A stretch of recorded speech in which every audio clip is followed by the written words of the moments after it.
Hi, I'm sitting in the first ever Maruti 800 that was ever manufactured. With me is the Senior Executive Director of Maruti Suzuki India, Mr. Shashank Srivastava. You know, my entire childhood is coming back to me, sir. When I'm sitting in the Maruti 800, this is the car, this is the people's car. Yeah. Come, let's talk about the people's car.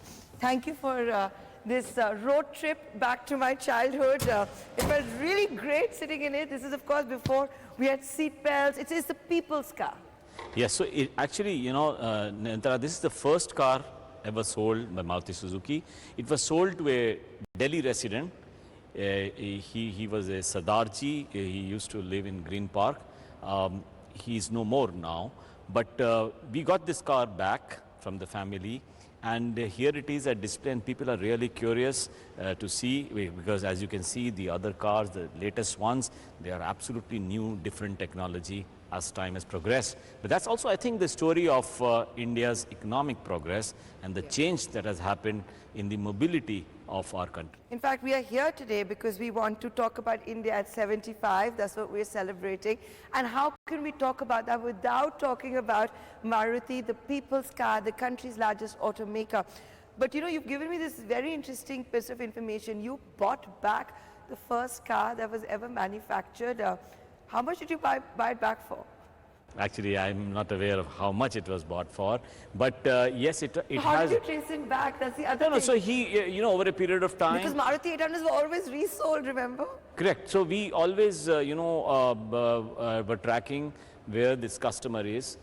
He was in Delhi, so actually this car was handed over to him by our Prime Minister, Indira Gandhi, at that time. That's a very famous photograph. Yes, so this is a famous photograph. It's indeed an iconic moment, not just for Maruti Suzuki, but it was an iconic moment for the entire country, because here was a car produced very own Maruti Suzuki factory, and in Gurgaon, and handed over to, by the Prime Minister herself. So I think it was a great occasion which we are all proud of, and surely that started the road of motorization in our country. Before that, very few cars were sold in India. As the economy grew, the requirement of personal transport increased. Yeah. And Maruti Suzuki, with all the cars and subsequent cars as we brought in year after year, was really successful in getting those volumes in our sales numbers. And that is how Maruti Suzuki has grown. It's sort of a story, I think, very much of India's story of economic growth. No, in fact, this car, the people's car, was also an aspiration. I'm from a generation where, I remember my grandparents and my parents saying that now we have the money, we can buy a car. Now we have more money, we can buy a second car. Everybody's fortunes were tied with this, and was about, when can I afford a Maruti Suzuki? Maruti 800 was a status symbol. Yes. So yes, you're right, and not only was it an iconic car because it got a new technology in the country as far as cars was concerned, but also it revolutionized the way India moved. And you could see this Maruti 800 very popular with all sections of the society, and you rightly pointed out, it was a great aspirational product to have. Well, from the oldest to one of the newest, this is the Brezza, of course, recently launched. Yes. And this, while you're talking, we're trying to tie the journey of India with Maruti. And as we do that, that was the people's car, the 800, the aspiration car. You made small is beautiful. But now the changing habit of Indians, they don't want small, they don't want entry level, they want big, they want SUVs. I know the Vitara is not here, but this is the Brezza. What do you make of this changing consumer behavior? Yeah, so actually, as the economy grew, so did the aspirations of our consumers. As also, because the volumes became larger, you saw the emergence of new segments in the auto industry. And SUV emerged as a big segment. Very recently, in fact, SUV became the largest segment last year only. Till that time, it was the hatches, which was the largest segment. But SUV became the largest segment last year. And Vitara Brezza, interestingly, is the fastest selling SUV in the entry SUV segment. We got it in 2016, and what you see here is the latest version. And when you look at the technology that goes in it, you'll be amazed, because it has the HUD the 360 camera, the Suzuki Connect, the sunroof. You have the latest technology, whether it's the K15 engine, got a 1.5 liter engine. It's a semi-hybrid. It's a mild hybrid as well, smart hybrid as we call it. So, and it has got a dual tone color exterior. Yeah. You have a red and a No, black, it's a and good of course. looking car. So it's doing really well, and we are doing How now. well? So it's like almost, we used to do 10,000 per month till last year, but today, even as we speak, since it has been launched, we are getting almost like 20,000 bookings every month. So that's actually an incredibly big jump But in do you number think of bookings. Maruti here was late to the SUV party? Because, you know, the market dynamics were changing. Do you think the company read it too late? Yeah, so I would tend to agree with you. However, remember, till it was only last year that SUVs became the number one segment. Brezza, by the way, was launched in 2016. At that time, the entry SUV segment was just 5% of the market. After its launch, it has climbed up to 22%. It's now the largest sub-segment of the market. So in that It's sense, a compact SUV. Like, yes, so I think in it's that still sense, 1.3 liters, if I'm it's not a mistaken. 1.5 liter. Yeah. So So it's not an SUV. it is SUV, of course, as you can see, but it's a 4-meter SUV. So probably what you are referring to is a larger SUV, which is what the Grand Vitara is. And coming to the point of a late to the party, I think while we actually created the entry SUV segment with the Brezza in 2016, maybe in the mid SUV, we did launch the S-Cross, which didn't do as well in the market as we would have liked it. But the Grand Vitara, we are seeing fantastic bookings. So hopefully we should lead the SUV segment also. This is, of course, the espresso. Yes. This is also I can see the designed. smile on his face. Yeah, so look at it. This is like peppy. It's like young. It's got that SUV cues, but it's a small car. It's got that character color in orange, as you can see. It gives that young, peppy feeling. And that's what the campaign is centered as far as espresso is concerned. So it's centered around its youthfulness. It's being peppy, being like active. So that's what the espresso is. And with that, we'll come to the other two cars, which have, of course, been maybe your most popular after the Maruti 800, the entry-level cars, when we talk about the WagonR as well as the Alto. I'll begin with the WagonR. WagonR, before you begin, let me tell you, last 2 years, it has been the highest selling car in the Indian industry. So it's now the number one car in the industry by far. So it has become really, really popular. It comes with two versions, a 1 liter and a 1.2 liter. It's got great space, and it's like great, I would say a great value for engineering. So it's very good for people who have functionality in their mind, who look for real good value in their cars. At the same time, gives a lot of space. It's essentially a family car. So it's done very well in the When Indian you say context. it is the highest selling car in the last 2 years, what kind of data will you back that up with? Because, you know, we are of course talking at a time when we are talking of how consumer behavior is changing, and it has seen a deceleration in sales. Yeah, so if you see the WagonR numbers, it does roughly around 18 to 20,000 a month. So that's like a very good number. In fact, the highest monthly. But it's been average. coming down, right? Of late. Not for WagonR. No, for the WagonR. Alto? For the Alto has come down, and we can speak of it when we Yes, get we're there. here at the Alto. So this Yeah. is the entry level car, which is now not as popular as it used to be. Yes, so you can say it's not as popular, but it's iconic still. It's number 4 in the list of the top selling. So even though it's not, interesting because it was number 1 for 20 years. Yeah. For 20 years, it was number 1. Why do I you would think say- it's losing its popularity? So I think as a segment, we have seen some decline. The entry-level hatch segment has seen some decline, and obviously the Alto with that overall decline has, although the market share in the segment has increased, it has got a market share of almost 88% in the segment. So that's like by far the leader. 88% of the vehicles sold in this segment is Alto. So you, of course, you know, we are coming to you from the Maruti Suzuki corporate office in New Delhi, where they have this brand center. We don't have the Vitara here, which is, of course, newly launched. What's the feedback been like so far? For Vitara? Yeah. Well, we have got close to 35,000 bookings in a very short time. We have a very new technology there called the strong hybrid. The strong hybrid actually gives you almost a mix of EV-like operation, in the sense that the vehicle is powered for much of the time on the electric mode, and there is a engine for the ICE engine as well along with it, a gasoline 1.5 liter engine. So that gives you a very good peace of mind, something which the EVs don't offer at the moment, because the charging infrastructure in our country is still limited in many ways. Okay. So with that, you know, you've admitted that maybe Maruti was late at the SUV party. Do you think you are about to make the same mistake with electric vehicles? The views are very well known that you don't think India is EV ready. Yeah, so we are also making progress with our EV. So EV is a little different from that SUV question which you had raised So I earlier. did from the timing perspective, not reading the market right. Yeah, so from the timing perspective, it's a little different, because this is dependent also on a very important aspect of customer happiness or customer comfort, which is the charging infrastructure. So as you know, in our country, the charging infrastructure not yet developed, and that is essential before we can venture into the EVs. But then wouldn't Maruti also want to be playing a role in the infrastructure? Yes, of course.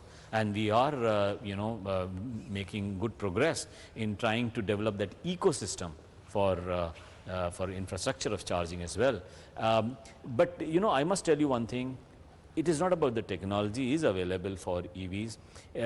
So maybe the optics don't look good, because we can also put it right. But customer comfort and satisfaction comes first to us. So if I can tell you from my experience in this field and in Maruti Suzuki, I've been there for a very long time. How many years? Between more than 30 years. So between optics and customer satisfaction, 100 times out of 100, we will opt for customer satisfaction, not for optics alone. Otherwise, it's very easy to put a EV, as some manufacturers may have done, just to showcase the technology, but still not comfortable for the customer because of the lack of charging infrastructure. I want to ask you one cheeky question before we take a short commercial break. You know, you've been so candid to talk to us about the SUV, the changing consumer behavior. Now you've got the Vitara, for which you've got more than 35,000 bookings. When you read all of the headlines that are being grabbed of late by M&M and this coffee new launch, tell me honestly, what do you make of it? No, they have done a great job, and all our best wishes for them. We actually monitor the actual volumes and market share. So let's see how it translates into the actual volume and market share. But they've done a great job, and our best wishes to them. And since you brought up market share, before I take the break, last tricky question, promise. You know, you've been clearly number one. We've been seeing a fight for the number two. The pecking order keeps changing. They're slowly closing up with you, Mr. Srivastava. How are you going to maintain the number one position? Yeah, so I'm not sure what you mean by slowly closing in, because the gap has remained more or less the same. They're bridging the gap. They're trying to bridge the gap. Yeah, they're trying, of course, but gap hasn't really changed so much. Our non-SUV market share is actually 65% plus, which is the highest it has been in the last 20 years. But the SUV market share is where we had a little bit of an issue, and that had brought down our market share from 65% in the non-SUV sector. Yeah. But when you add the SUV, it comes down to around 45.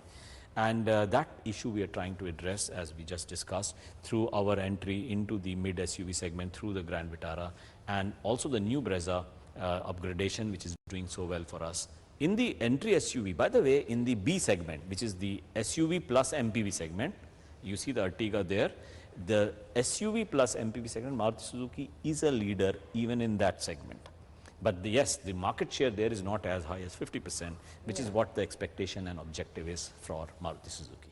Okay, we'll take a short commercial break. There's a lot more to talk about. You're watching this ET Now special. Stay tuned.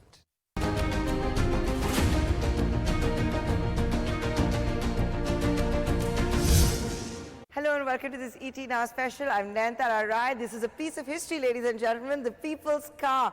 Many of us, you know, it's a road trip back to childhood. It's a car, I'm not giving away my age, it's the car we learned driving in. It's a car we spend many fond memories in with our parents as well as our grandparents. Our senior executive director, Maruti, Shashank Srivastava, still here with us.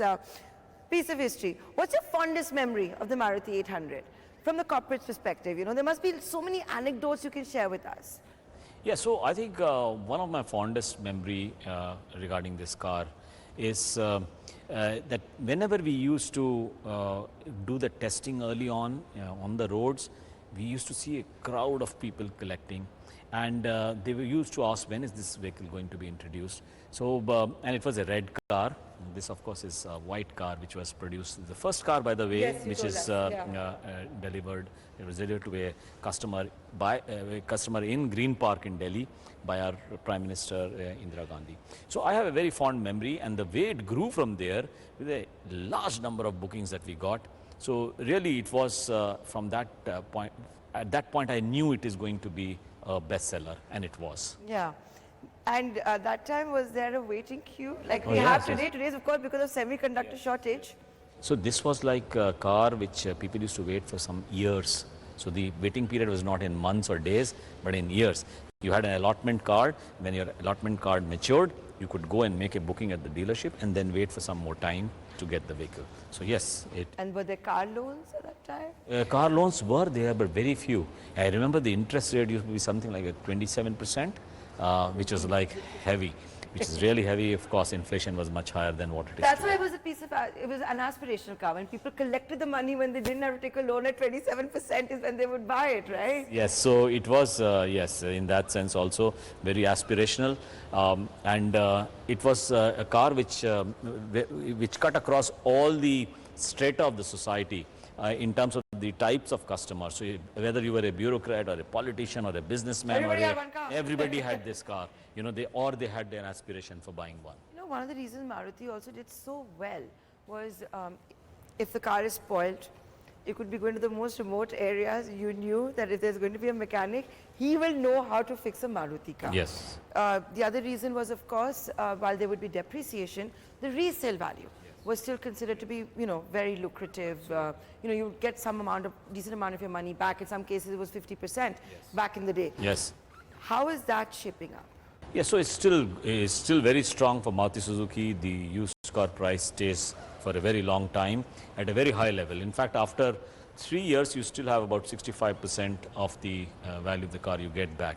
In fact, interestingly, my first car, which was a Maruti 800, which I got in 1990, I purchased it for about 89,000. Then when the company allotted me a car from the company, I sold off my personal car. That car I sold off for 1,10,000, which is higher than the price at which I bought. I sold it off So after you 7 flipped a years. car and made money. Yes, sort of. I want to flipping real estate. This is flipping a car. Yes, it is. In those times, it was quite normal, actually, that the car did not Yes, depreciate. somebody then told me that Maruti took some active decisions and came out with some things that people would not do speculation and would actually buy a car for end use. Yes, so, but the one which I am telling you is that the price of the car, which people used to pay after 5 or 6 years, was higher than obviously what they did earlier. In my case, was the same. So I use it for 5-6 years, and then I get back not only the money but even more. More money. So that was something which really attracted the consumer, because it also meant that the Maruti's resale price held its value for a very long time and still does. And that's a great positive for Maruti Suzuki. Is your average waiting car across segments now 5 to 6 months? No, it is not, because the waiting period for such models as the Ertiga, the XL6, the Baleno, the Desire is a little higher. But for entry-level segments like Espresso or Alto or the Celerio, it is a little less. What is less? Less means it's about 3 weeks, 4 weeks type of waiting. But the CNG version in those cars have a larger waiting. How is CNG doing now? CNG, we do roughly around 30,000 cars a month, which is like for us about 20% of our sale now comes from CNG. We have 15 models overall, out of which 9 have CNG. And in the models where we have CNG, almost 35% of the sale is through CNG. So that's you know, great going for the CNG. Now that this parity between petrol and diesel is pretty much absorbed by the market and accepted, what is doing better? Petrol? Petrol is definitely doing better. Petrol, is about 80% of the market. The diesel, which used to be at one point of time in 2012, about 60% of the market, has come down to just under 18% now. So diesel is fast losing its sheen because of the price parity between diesel and gasoline, and also because it's more expensive now to buy diesel cars when compared with gasoline. And plus it's 15 years, then you have to anyway. Yes, and there are many states who are now implementing that after some years you need to get rid of the CNG and the registration of the vehicle expires. So we've been, of course, discussing the Maruti story, which is so intertwined with India at 75 and the Indian middle class story as well. I'd like to end the interview with going a little forward. What can we expect going from Maruti Suzuki in the years to come? How will you stay, let's say if I were to talk to you or whoever is here for India at 100, how will you make sure you're still number one? Yes, so number one, definitely. How? By far. So how? I will tell you. And you know, it's got something really connected with the Indian story. India, we believe, is a great market for automobiles in the future as well. Remember, the auto sales of any country is very closely related to the GDP per capita growth. In fact, the correlation is as high as 0.986, which is a very high level of correlation. We believe with the economy growing, the car sales will also grow. In fact, our projections are that by 2030, 6 million will be the market for India. And we intend to have 50% of it. 3 million. So 3 million cars. And you'll have to increase capacity? Capacity, yes, and we will also have to increase the number of offerings to the consumers, because as I said, sub-segments will emerge when the volume increases, and we need to be mindful of the consumer choices, try to get in products which they desire and aspire for, and I'm sure we should achieve that objective of 50%. Is a semiconductor, for all the people who are tuning in, is a semiconductor issue behind us? When will you expect normalcy when it comes to buying a car? So I would say the nadir, the bottom, which we saw regarding semiconductor was in September last year. We could do only 40% of our production plan, but subsequently we have seen progressive, the situation getting better. It was about 60% in October last, 85% in November, 90% in December. Now it's around 95% or so. Still not 100%. And why? Yeah, so the next question is when it will be 100%. And the short answer to that is we don't know. And the reason is because of the global complexity of the supply chain regarding semiconductor. We do not have a forward visibility of a long duration. So we keep getting information on a weekly basis and we keep updating ourselves accordingly. But the direction is very clear. From 40% we have reached to 95%, and going forward hopefully we should be achieving the 100% also. But it's not going to happen this month and not in this quarter as well. That much is clear. So maybe after a few months we should get to that position. Are you willing to make a commitment to the viewers that even when it comes to India at 100, Maruti Suzuki will always stay as the preferred choice when it comes to affordable cars? That has been the big USP as well. Yeah, so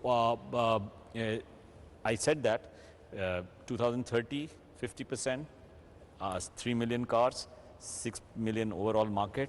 But it's not just affordable cars. These are cars with great value. So it is not about price, it is about value. And Maruti Suzuki has shown with our Nexa channel that even in higher priced cars, we can offer great value to the customer. So it's not really the price at which they buy, it is the value that they get from Maruti Suzuki products, and that I can tell you, we will always be competitive. Every car company had to increase prices when commodity prices were going up. Commodity prices are now coming down. Are you going to bring down prices? Actually, but if there's a waiting period, I get it. Why will people be reducing prices? But reducing price, the thing is, the commodity prices when you compare with what they were 2 years back are still very high. So even though recently you have seen some softening. Steel, for example, 2 years back was 37 rupee a kg. It went up to 84 rupees. It came down recently. but it's come back to 62, 63, but still much higher than 37 2 years back. The increase in prices in the last couple of years in response to the commodity price increase has not been in proportion to the increase in commodity prices. In other words, we have absorbed partly But the the increasing. prices will not be cut in the short So, run.